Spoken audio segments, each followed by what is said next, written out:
श्री रामचरितमानस किष्किंधा कांड। किष्किंधा कांड रामचरितमानस का बहुत छोटा और प्यारा सा कांड है। किष्किंधा कांड में कौन कौन से घटनाक्रम आते हैं और किष्किंधा कांड को पढ़ने से क्या होता है, आज के इस वीडियो में हम सारी जानकारी देखेंगे और साथ में पूरे किष्किंधा कांड में क्या क्या चीज़ें होती हैं वो सारी चीज़ें देखेंगे। ठीक है, तो किष्किंधा कांड में हनुमान मिलन से बाली वध व सीता जी की खोज के लिए बंदरों के प्रस्थान तक के सारे घटनाक्रम आते हैं। तो किष्किंधा कांड में जब हनुमान जी राम भगवान से पहली बार मिलते हैं, वहां से लेकर सीता जी की खोज के लिए बंदरों के प्रस्थान तक के सारे घटनाक्रम आते हैं। किष्किंधा का अर्थ है जहां बंदरों का राज्य हो। इसका जो पाठ करता है उसे पूरे मानस के पाठ करने का फल मिलता है। किष्किंधा का क्या अर्थ है? जहां बंदरों का राज्य हो, और इसका जो पाठ करता है उसे पूरे रामचरितमानस के पाठ करने का फल मिलता है। अब हम देखते हैं विषय सूची क्या है, किष्किंधा कांड में क्या क्या चीजें आती हैं। ठीक है, मंगलाचरण सबसे पहले, उसके बाद है श्री राम जी से हनुमान जी का मिलना और श्री राम सुग्रीव की मित्रता, सुग्रीव का दुख सुनना, बालीवध की प्रतिज्ञा, श्री राम जी का मित्र लक्षण वर्णन, सुग्रीव का वैराग्य, बाली सुग्रीव युद्ध, बाली का उद्धार, तारा का विलाप, तारा को श्री रामचंद्र जी द्वारा उपदेश और सुग्रीव का राज्याभिषेक तथा अंगद को युवराज पद। वर्षा ऋतु का वर्णन, वर्षा ऋतु कब आती है? जुलाई से सितंबर तक। और शरद ऋतु का वर्णन, जिसको पतझड़ भी कहते हैं, जो अक्टूबर से नवंबर तक आते हैं। फिर है श्री राम जी की सुग्रीव पर नाराजगी और लक्ष्मण जी का कोप यानी गुस्सा, क्रोध, सुग्रीव राम संवाद और सीता जी की खोज के लिए बंदरों का प्रस्थान, गुफा में तपस्विनी के दर्शन, वानरों का समुद्र तट पर आना, संपाति से भेंट और बातचीत, समुद्र लांघने का परामर्श, जामवंत का हनुमान जी को बल याद दिलाकर उत्साहित करना और श्री राम गुण का महात्म्य। यहाँ पे जो मोक्ष है, मोक्ष मतलब 5 प्रकार की मुक्ति। ठीक है, 5 प्रकार की मुक्ति होती है। एक में क्या होता है, जब जो जीव होता है, जो जीव है वो भगवान के सानिध्य में रहता है, जीव भगवान के साथ में उनके लोक में वास करता है, भगवान अपना जैसा रूप दे देते हैं।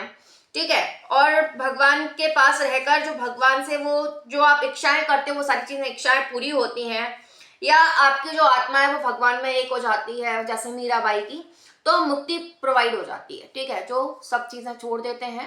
ठीक है, 3 रास्ते होते हैं मृत्यु के बाद, कहाँ कौन जाएगा। जो बुरे कर्म करता है वो नरक में जाएगा, जो अच्छे कर्म करता है वो स्वर्ग में जाएगा, और जिसने सारी आशाएं त्याग दी, सब कुछ भगवान में एक होना चाहता है, उसको मुक्ति मिल जाती है। ठीक है,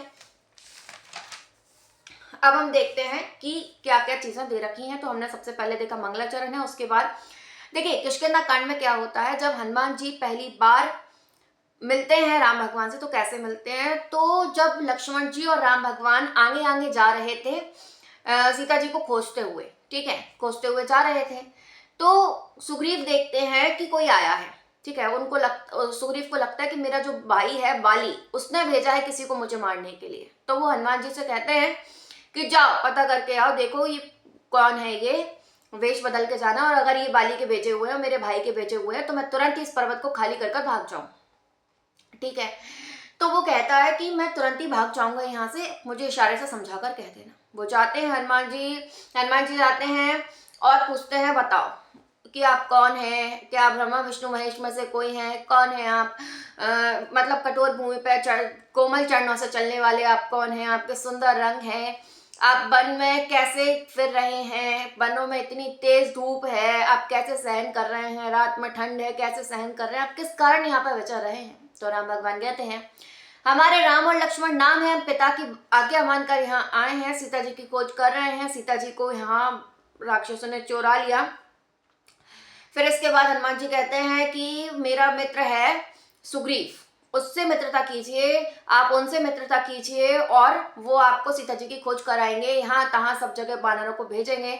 तो फिर वो लेके जाते हैं हनुमान जी सुग्रीव के पास। हनुमान जी सुग्रीव और राम भगवान की मित्रता करवाते हैं, सुग्रीव के दुख सुनते हैं राम भगवान, और फिर प्रतिज्ञा करते हैं कि वो बाली का वध करेंगे।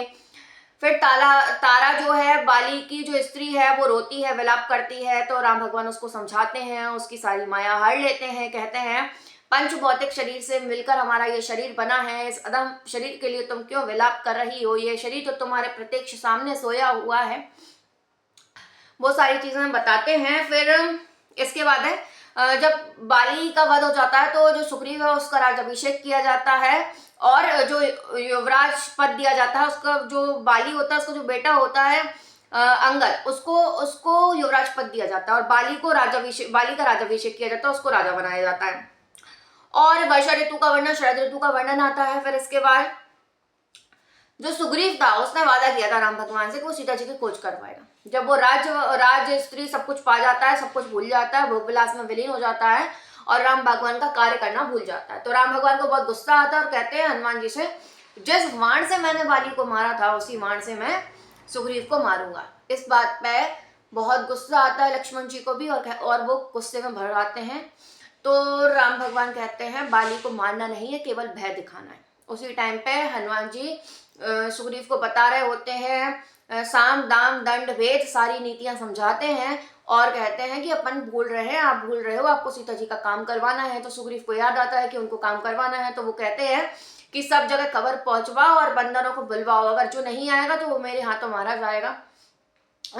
ऐसे ही हनुमान जी करते हैं। उसी टाइम में लक्ष्मण जी आते हैं। लक्ष्मण जी को कोप में गुस्से में देखकर अंगद उनके पैरों में गिरते हैं, माफी मांगते हैं और जब ये बात सुग्रीव को पता पड़ती है तो वो भी डर जाते हैं। तो वो हनुमान जी से कहते हैं तारा के साथ जाओ और उनको समझाओ, ठीक है, और उनको लेकर आओ। तो वो जाते हैं, उनको लेकर आते हैं, उनके पैरों को धुला के उनको पलंग पर बैठालते हैं। फिर सुग्रीव उनसे बात करते हैं, कहते हैं गलती हो गई, जो विषय वगैरह रहते हैं इसमें तो बड़े बड़े मुनि भी पागल हो जाते हैं, तो मैं तो एक नॉर्मल इंसान, मतलब इंसान भी नहीं हूँ, बंदर हूँ, तो मैं कैसे इन सब चीज़ों में नहीं लगता, मेरे से गलती हुई है। तो वो उनको माफ़ कर देते हैं। फिर इसके बाद वो दोनों जाते हैं, लक्ष्मण जी और सुग्रीव राम भगवान के पास, और फिर सुग्रीव माफ़ी मांगते हैं, फिर राम भगवान को माफ़ कर देते हैं। फिर उनको बताते हैं कि क्या क्या हुआ, बंदरों को भेजा गया है सीता जी की खोज के लिए बुलाने के लिए, और वो आ जाएंगे, फिर हम सीता जी की खोज करवाएंगे उनसे। फिर सब लोग आते हैं, फिर उसके सारे बानर आते हैं, फिर सीता बहुत बहुत सारे थे, उनकी संख्या करना बहुत मुश्किल है। और वो जब राम भगवान से के पास आते हैं तो राम भगवान हर एक से कुशल पूछते हैं, और ऐसा एक भी बानर नहीं था जिससे राम भगवान ना मिले हों। राम भगवान की माया ऐसी है कि वो सब जगह सब रूपों में सब जगह प्रकट थे, और वो सबसे मिलते भी हैं और सबका हाल भी पूछते हैं। फिर इसके बाद क्या होता है, सारे बानर जाते हैं सीता जी की खोज के लिए, ठीक है, हनुमान जी भी जाते हैं, जामवान वगैरह सब जाते हैं। फिर उसके बाद वो जाते हैं तो उनको तपस्वी से वेट होती है। फिर उसके बाद वो आगे चलते हैं, संपाति मिलता है, ठीक है, ये सारी चीज़ें होती हैं। सीता जी की खोज की तैयारी के लिए सारी चीज़ें होती हैं, सब समुद्र लांघने का परामर्श। हनुमान जी को जामवंत वाले याद दिलाते हैं कि तुम बल और बुद्धि के निधान हो, तुम्हारा राम भगवान के कार्य के लिए ही तो जन्म हुआ है। तो ये सारी चीजें हनुमान जी को याद आती हैं, पर्वत आकार के हो जाते हैं। फिर वो कहते हैं मैं त्रिकूट पर्वत को उखाड़ कर तुरंत ही सीता जी को यहाँ पे ला सकता हूँ, हे जामवंत तुम बताओ कि करना क्या है।